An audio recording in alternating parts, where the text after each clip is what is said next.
اللہ تعالیٰ نے انسان کو بنایا ہے اور انسان بھولتا بار بار ہے اور خطائیں بھی بار بار کرتا ہے۔ خطا کرنے والا اور بھول جانے والا اللہ کی بارگاہ میں ایسا نہیں ہے کہ وہ ہمیشہ کے لیے ناکارہ ہے، بلکہ اللہ تعالیٰ نے اسے زندگی میں بار بار موقع دیے ہیں کہ تو اپنی خطاؤں سے اور اپنی بھول سے پھر سے دوبارہ اپنی اچھی زندگی میں آ جا، اور اسی کو ہم توبہ کہتے ہیں۔ توبہ کا جو آپشن رکھا گیا ہے انسانوں کے لیے، مسلمانوں کے لیے خاص طور پر، بہت ہمت والا ہے دروازہ ہے، بہت ہمت والا دروازہ ہے۔ اور اسی وجہ سے حدیث پاک میں یہ ہے کہ گناہ کرتا ہے بندہ، پھر توبہ کرتا ہے، پھر گناہ کرتا ہے، پھر توبہ کرتا ہے، یہ کرتا رہتا ہے۔ فرشتے اللہ کی بارگاہ میں عرض کرتے ہیں کہ مولا یہ تو بار بار وہی کرتا ہے، پھر توبہ کرتا ہے۔ اگر ہمارے ساتھ کوئی غلطی ایک بار دو بار کر دے، تیسری بار تو ہم اسے چھوڑیں گے بھی نہیں۔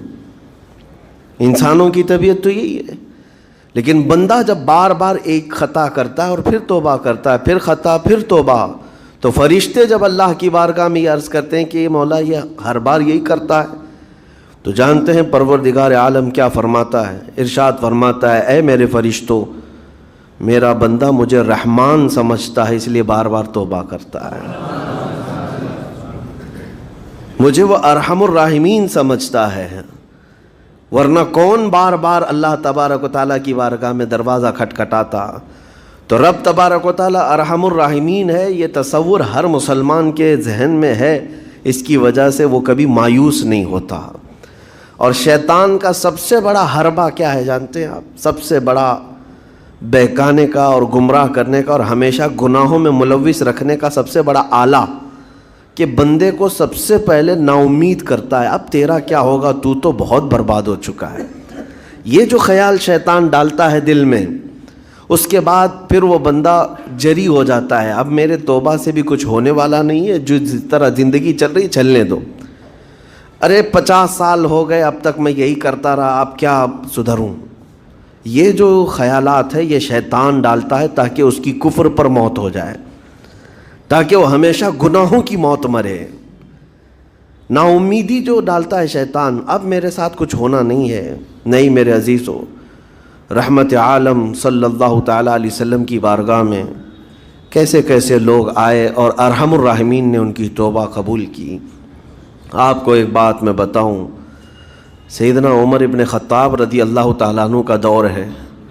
مثنوی شریف میں مولانا روم فرماتے ہیں، جنت البقیع آپ نے سنا ہوگا، قبرستان مدینے کا، مدینے کے قبرستان میں رات کے وقت ایک بوڑھا آدمی 80 سال کا جو بانسری بجاتا تھا اور اسی سے پیسہ کماتا تھا، اس کی بانسری میں بڑی اچھی لے تھی، بڑی سر اچھی تھی، لوگ سنتے تھے اور پیسے دیتے تھے، لیکن بڑھاپے میں جب سانس پھولنے لگ جاتی ہے، ہانپنے لگ جاتا ہے، سانس نہیں ٹھہرتی، تو بانسری کیسے بجتی؟ اس کی لے ٹوٹ جاتی، لہجے بدل جاتے۔ بوڑھا آدمی، اب اس کی بانسری سننے کو کوئی آتا نہیں تھا اور پیسے ملتے نہیں تھے، تھک ہار کر کے وہ آیا، رات کا وقت تھا، جنت البقیع قبرستان میں، 80 سال کی عمر کا ہو گیا ہے، اس نے بانسری توڑ دی، کہا زندگی بھر جس چیز سے میں کماتا تھا اب میری سانسوں نے جواب دے دیا، جسم پھولنے لگا ہے، سانس زیادہ آنے لگ گئی ہے، اب میرا کھانا پینا کیسا چلے گا؟ خیر ارحم الراحمین، ہوں تو تیرا ہی بندہ، میرے اہل و عیال نہیں، میرے رشتہ دار نہیں، مجھے اگر تو بھوکا مارنا ہے تو اسی قبرستان میں مار دے، یا اگر میری زندگی باقی ہے تو میرے رزق کا انتظام کر دے۔ وہ رو رہا تھا 80 سال کی عمر میں۔ جب بندہ لاچار و مجبور ہوتا ہے تو پروردگار کو ہی یاد کرتا ہے۔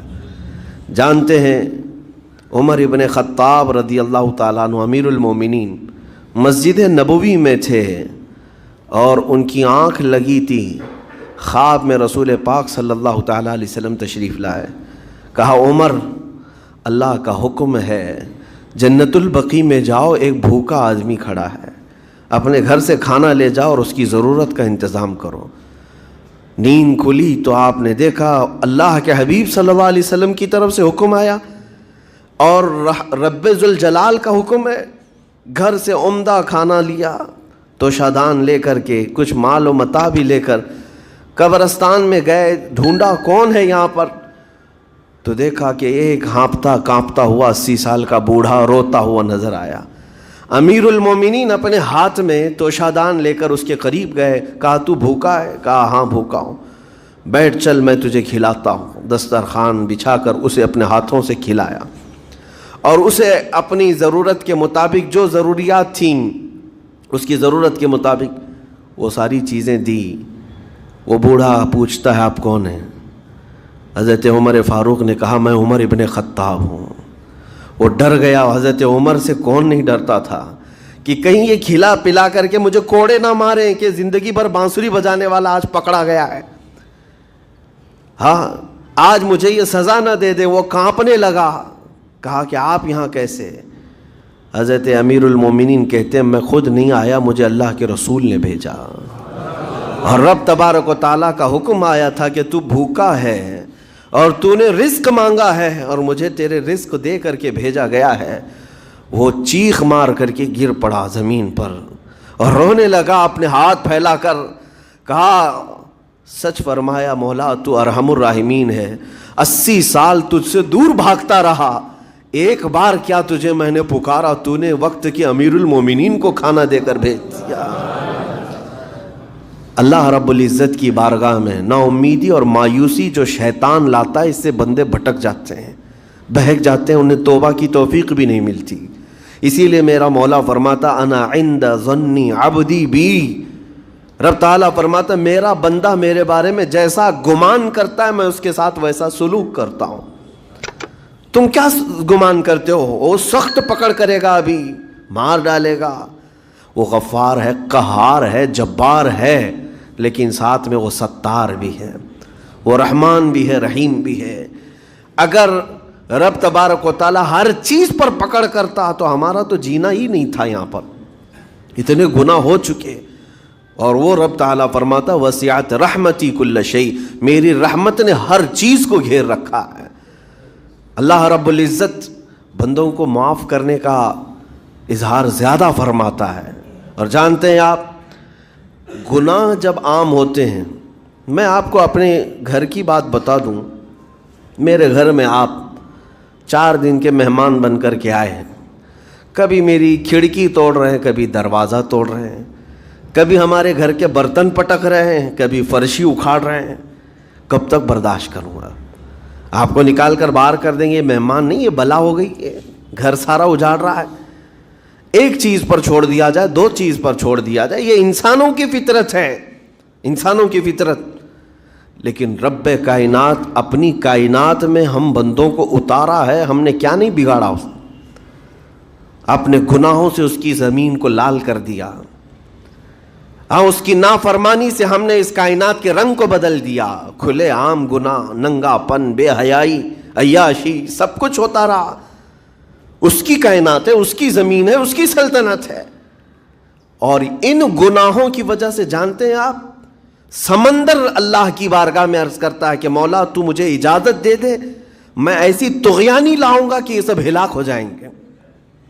ہوائیں اللہ سے اجازت مانگتی ہیں تو مجھے شدت دے دے, میں اتنا تیز اڑاؤں گی کہ ان کے پرخچے اڑ جائیں. لیکن جانتے ہو اللہ کی طرف سے جواب کیا آتا ہے؟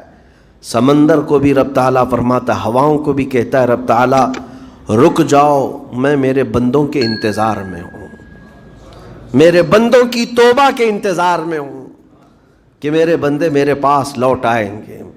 اسی لیے اللہ کے حبیب صلی اللہ تعالیٰ علیہ وسلم ارشاد فرماتے ہیں اللہ تعالیٰ کو سب سے زیادہ خوشی کس بات کی ہوتی ہے جانتے ہیں؟ رب تعالیٰ اپنے بندوں سے کب خوش ہوتا ہے؟ مثال دے کر کے میرے آقا نے فرمایا, مثال دے کر سمجھایا. صحرا میں, ڈیزرٹ میں ریتیلے میدان ہوتے ہیں, اس کا سفر بڑا ڈینجر ہوتا ہے. آج بھی ڈیزرٹ ہیں بہت سارے, سہارا ڈیزرٹ کا نام سنا ہوگا آپ نے. ہم گئے ہیں 200-250 کلومیٹر تک آپ چلتے رہو گاڑی, نہ ایک درخت نظر آتا ہے, نہ پہاڑ نظر آتا ہے, نہ گھر نظر آتا ہے, کچھ بھی نہیں. اس طرف میدان ریت کا اور آسمان لگا ہوا دکھتا ہے, ادھر بھی آسمان. تنہا ہم اکیلے نظر آتے رہتے ہیں. صحرا کا جو سفر ہوتا ہے بہت کٹھن ہوتا ہے.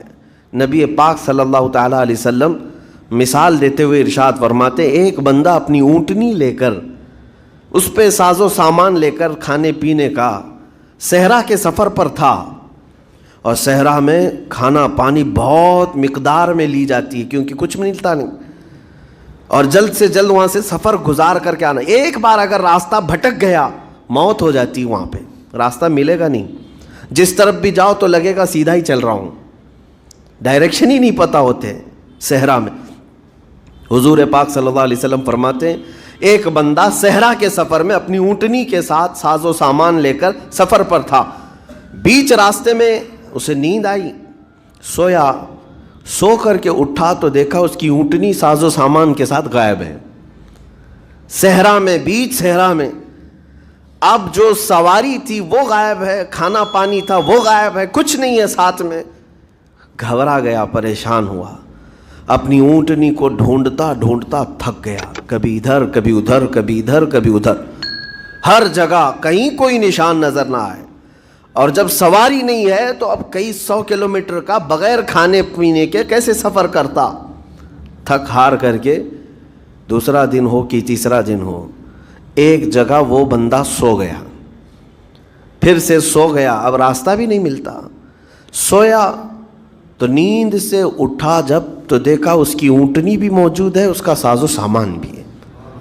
یہ مثال ہے, یہ مثال ہے. میرے آقا صلی اللہ علیہ وسلم صحابہ سے اب پوچھتے ہیں, اے میرے صحابہ بتاؤ اس بندے کو جو صحرا میں گمشدہ اونٹنی جس کی مل جائے اسے خوشی کتنی ہوگی.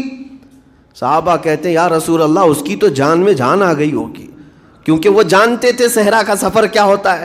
کہا سب سے زیادہ اسے خوشی ہوگی کہ اس کا کھویا ہوا سامان مل گیا, کھوئی ہوئی سواری مل گئی.